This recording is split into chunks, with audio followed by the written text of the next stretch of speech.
ঠিক আছে? সো আজকে আমরা এখানে উপস্থিত হয়েছি তোমাদের নবীনবরণ উপলক্ষে, তাই না?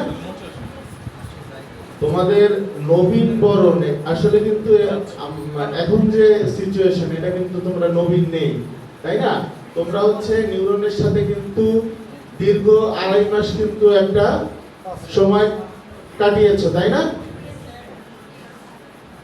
সো আমি আউটপুট নিচ্ছি তোমাদের কাছ থেকে। তোমরা এই 2.5 মাসে আমাদের ফয়সাল স্যার এই ফয়সাল স্যারের কাছ থেকে কিরকম আউটপুট বা সার্ভিস পেয়েছো আমাদের বরিশাল ব্রাঞ্চ থেকে একটু বলবা?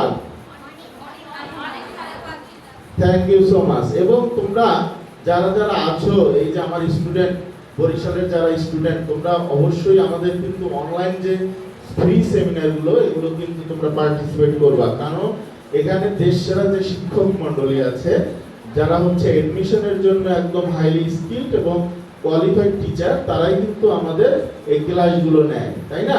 এবং আমরা কিন্তু শুধু নার্সিং না, তোমাদের হচ্ছে বিশ্ববিদ্যালয়ে যে ভর্তি কোচিং এর যে কারিকুলাম, সেই অনুযায়ী কিন্তু আমরা তোমাদের রেডি করি। তোমরা কিন্তু এখানে নার্সিং এর পাশাপাশি বিভিন্ন বিশ্ববিদ্যালয়ে তোমরা কিন্তু পরীক্ষা দিতে পারবে, তাই না? তোমরা ফোকাস রাখবে হচ্ছে নার্সিং এর উপরে, তাই না? কারণ তোমার বাবা মা তোমাকে এখানে পাঠিয়েছে হচ্ছে একজন আদর্শ নার্স হিসেবে গড়ে তোলার জন্য। সেটা ফার্স্ট স্টেপ তোমরা আছো, তাই না? ফার্স্ট স্টেপ কিভাবে? তোমাদের হচ্ছে কোয়ালিফাইড হতে হবে। প্রথমে তোমার এই অ্যাডমিশন টেস্ট দিতে হবে, তাই না? অনেকে আছে বাংলাদেশে এখনো নার্সিং সম্পর্কে তাদের ধারণা হচ্ছে খুবই জঘন্য, যেটা আমাকে পীড়া দেয় এবং কষ্ট দেয়। আমার মঞ্চে উপবিষ্ট যে শিক্ষক মণ্ডলী আছে, আমার শিক্ষাগুরু শাহাদাত স্যার এবং সাহেব হোসেন রহিমুল্লাহ স্যার, তারা কিন্তু অনেক বাংলাদেশের নার্সিং জগতের কিন্তু উজ্জ্বল নক্ষত্র।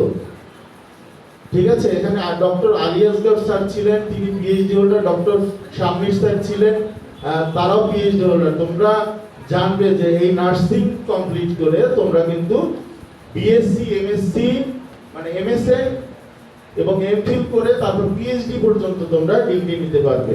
এবং আমাদের বর্তমান বহির্বিশ্বের নার্সিং এর কিন্তু একটা ভালো ডিমান্ড তোমাদের আছে, তাই না? সো তোমরা আছো ফার্স্ট স্টেপে। ফার্স্ট স্টেপে তোমাদের হচ্ছে এডমিশন দিতে হবে, এডমিশন পরীক্ষা ভালোভাবে দিতে হবে, তারপরে তোমরা কোয়ালিফাইড হবে, তাই না? সো এই কোয়ালিফাইড হতে হলে তোমাদের প্রিপারেশনটা গুছিয়ে নিতে হবে এবং হার্ড ওয়ার্ক করতে হবে। আমার স্নেহের মানে ভাগিনা নাইমুল ইসলাম কিন্তু তোমাদের বলে দিয়েছে যে তোমাদের যে জাদুর বাক্স আছে, সেই জাদুর বাক্সটা তোমাদের এই কয়টা মাসের জন্য একটু দূরে ঠেলে দিতে হবে, ঠিক আছে না? এবং এই জাদুর বাক্সটা ইউজ তোমাদের একটু কমাতে হবে, নইলে কিন্তু তোমরা ভালোভাবে প্রিপারেশন নিতে পারবে না এবং তোমাদের বাবা মার যে স্বপ্ন, সেই স্বপ্ন কিন্তু পূরণ করতে পারবে না। আমি অবাক হয়েছি আজকে এখানে এসে। আমার বাড়ি হচ্ছে কলাপাড়া, পটুয়াখালী কলাপাড়া। এই কলাপাড়া থেকে দীর্ঘ পথ পাড়ি দিয়ে আমার এক ভাই, রফিক ভাই, হ্যাঁ, তোমাদের এক স্টুডেন্টের বাবা, উনি সেই দীর্ঘ পথ পাড়ি দিয়ে এখানে আসছেন আমার সাথে মিট করার জন্য এবং এই অনুষ্ঠানে উপস্থিত হয়েছেন। কারণ কি বলো? তার স্বপ্নটা কত বড়, তার মেয়েকে নার্স বানাবে। আমার সাথে রফিক ভাইয়ের যখন কথা হতো বাড়িতে বসে, তখন বারবার বলতো, স্যার আমার মেয়েটার একটু দেখেন, নার্সিং পড়াবো, নার্সিং পড়াবো। ঠিক আছে? তখন আমি বলছি, ভাই হবে হবে, আগে ইন্টার পাস করো। সো ইনশাল্লাহ দেখা যাবে। তারপর আমার এক ভাই আছে আলম ভাই, তার মেয়েও আছে এখানে পড়ছে। ইনশাল্লাহ সবার জন্য আমার দোয়া থাকবে এবং সবার জন্য আমার যারা স্টাফ আছে বা আমার যারা পরিচালক আছে, তারা কিন্তু হার্ড ওয়ার্ক করে যাচ্ছে যাতে তোমরা খুব ভালোভাবে একটা প্রিপারেশন নিয়ে নেক্সট নার্সিং এ তোমরা চান্স পাও, তাই না? এখন তোমাদের নার্সিং সম্পর্কে একটু আমি ধারণা দেই, তাই না? শোনো, আমাদের বাংলাদেশের নার্সিং কিন্তু 3টা কোর্স আছে। একটা বিএসসি নার্সিং, এটা হচ্ছে অনার্স সম্মান, তারপর diploma in nursing science and midwifery এবং ডিপ্লোমা ইন মিডওয়াইফারি, ঠিক আছে? এবং diploma in nursing science complete করে তুমি কিন্তু পরবর্তীতে বিএসসি করতে পারবে। ডিপ্লোমা ইন মিডওয়াইফারি কমপ্লিট করেও তুমি বিএসসি ইন নার্সিং করতে পারবে, তারপর এমএসএল করতে পারবে, তারপর পিএইচডি এমফিল সব কিছু করতে পারবে। কিন্তু তোমার হচ্ছে অধ্যবসায় থাকতে হবে, পড়াশোনার যে মানে ক্যাপাসিটি এটা হচ্ছে বাড়াতে হবে। হ্যাঁ, তোমরা নিজেরা কথা বলো না, আমরা কিন্তু হচ্ছে খুবই ব্যস্ত মানুষ, আমরা আসি কিন্তু অনেক দূর থেকে, তোমাদের দিক নির্দেশনা কিছু দেওয়ার জন্য কিন্তু আমরা আসছি, তাই না? তোমরা নিজেরা একটু মামুনিরা কথা বলো না, কারণ হচ্ছে আমরা যে কথাগুলো বলে যাব এগুলো দেখবা তোমরা যখন হচ্ছে পড়াশোনা করবে, ডিপ্লোমা বা বিএসসি তে পড়াশোনা করবে, কিংবা যখন তোমাদের কর্মজীবনে যাবে তখন কিন্তু কাজে লাগবে। যে স্যার বলেছিল যে নার্সিং এখন আর সেই অবস্থানে নাই, নার্সিং কিন্তু একটা টপ লেভেলে চলে গেছে, তাই না? আমরা দশম গ্রেডে চাকরিতে জয়েন করি, এরপর দেখা যায় যে আমরা ফার্স্ট ক্লাস পর্যন্ত হতে পারি, ঠিক আছে? সো আমাদের যারা শিক্ষাগুরু আছে, যারা এত ব্যস্ত ছিলেন, তার মধ্যে আমাদের মাঝে এসেছেন এবং সময় দিয়েছেন, স্যারদের প্রতি আমি কৃতজ্ঞ এবং আমার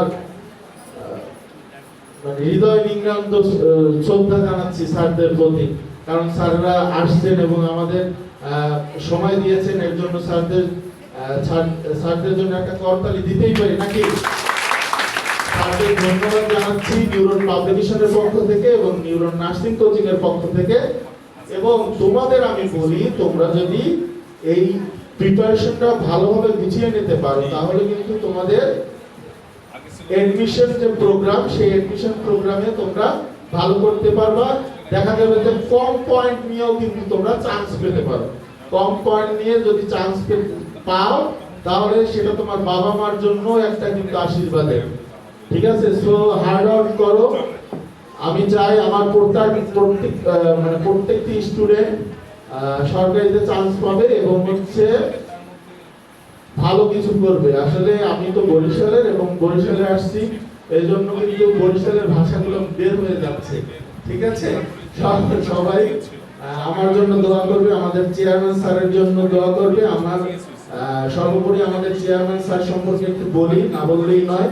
আমাদের চেয়ারম্যান স্যার 1998 সালে এই নিউরন পাবলিকেশনের যাত্রা শুরু করেন এবং নিউরনের যাত্রা শুরু করেন। এটা হচ্ছে প্রথম আমরা মেডিকেলের যে বই, সেই মেডিকেলের বই দিয়ে আমরা শুরু করি। তোমাদের যারা সিনিয়র ডাক্তার যদি আত্মীয় স্বজন থাকে, তাদের জিজ্ঞেস করতে পারবে যে জহিরুল ইসলাম স্যারকে চেনেন কিনা এবং হচ্ছে নিউরনকে চেনেন কিনা, তাহলেই বুঝতে পারবা যে আমাদের এই পথ চলাটা কত আগ থেকে হয়েছে। এখন তোমরা বলতে পারবে, স্যার আপনার বয়স কত? আপনি 98 সাল থেকে বলছেন। বাবা, আমি হচ্ছে 98 সাল থেকে তো আমি প্রতিষ্ঠা করি না, আমাদের যে চেয়ারম্যান স্যার, সেই চেয়ারম্যান স্যার এই নিউরনটা প্রতিষ্ঠা করেছেন, ঠিক আছে? এই কনফিউশন গুলো দূর করবে এবং তোমরা তোমাদের জন্য আমার দোয়া থাকবে এবং আমার স্যারের জন্য, চেয়ারম্যান স্যারের জন্য সবাই দোয়া করবেন। এবং চেয়ারম্যান স্যার একটি ভালো উদ্যোগ নিয়েছেন, মানে দক্ষ নার্স করার জন্য। তিনি আমাদের যত স্টুডেন্ট আছে, এরা যদি সরকারিতে না চান্স পায়, আমাদের একটা প্রাইভেট ইনস্টিটিউট আছে, নামমাত্র মূল্যে আমরা ভর্তি করেছি আমাদের স্টুডেন্টদের, যাতে হচ্ছে যারা গরিব মেধাবী তাদের, ঠিক আছে? এখানে আমি পাবলিসিটিও করব না। যারা হচ্ছে দরিদ্র আছো, পড়তে পারবা না, মনে করো যে সরকারিতে, তখন আমাদের সাথে যোগাযোগ করবো। কিন্তু যারা স্বাবলম্বী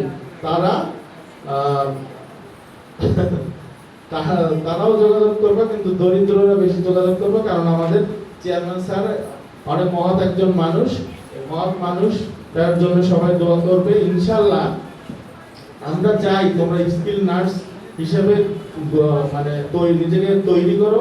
আর একটা কথা আমি বলি, তোমরা যে নার্সিং এ চান্স পাবে, চান্স পাওয়ার পর যখন তোমরা বিভিন্ন ক্লিনিক্যাল প্র্যাকটিসে যাবে, যদি ক্লিনিক্যাল প্র্যাকটিসগুলো ঠিকভাবে না করো, আমি একজন বিএসসি নার্স, কিন্তু আমি বিএসসিদের মধ্যে এটা দেখতে পাই যে আমি হচ্ছি বিএসসি, কেন আমি ডিপ্লোমা স্যারদের আমি কথা শুনবো, বা কেনই বা আমি ওয়ার্ডে কাজ করবো? আরে বাবা, তুমি যদি ওয়ার্ডে কাজ না করো, তাহলে তুমি কিসের নার্স? একজন ডাক্তার কি পরিমাণ ওয়ার্ডে এবং হচ্ছে ক্লিনিক্যাল প্র্যাকটিসের সময় দেয়, সেটা আমরা নার্সরা জানি না, অনেক সময় দেয় তারা। সো তোমার যদি স্কিল ট্রেন নার্স হিসেবে তুমি নিজেকে গড়ে তুলতে চাও, ইউ হ্যাভ টু প্র্যাকটিস। তোমার ক্লিনিক্যাল প্র্যাকটিসে তোমাদের পার্টিসিপেট করতে হবে এবং ক্লিনিক্যাল প্র্যাকটিসের সময় কোনো ফাঁকিবাজি করবে না। যদি ফাঁকিবাজি করো সেটা অদূর ভবিষ্যতে তোমরা চাকরি পাবে না, তারপর কোনো কেউ হাই হাই করবা। সো তোমরা স্কিলফুল নার্স হও সেই দোয়া করি। এবং আমার স্বপ্ন যে আমার যারা শিক্ষার্থী আছে তারা নার্স হয়ে বিদেশের মাটিতে পা দিবে এবং হচ্ছে দেশের জন্য তারা একটা ভালো কিছু আর্ন করবে এবং হচ্ছে তোমার ফ্যামিলির জন্য। ঠিক আছে, ধন্যবাদ সবাইকে। আসসালামু আলাইকুম।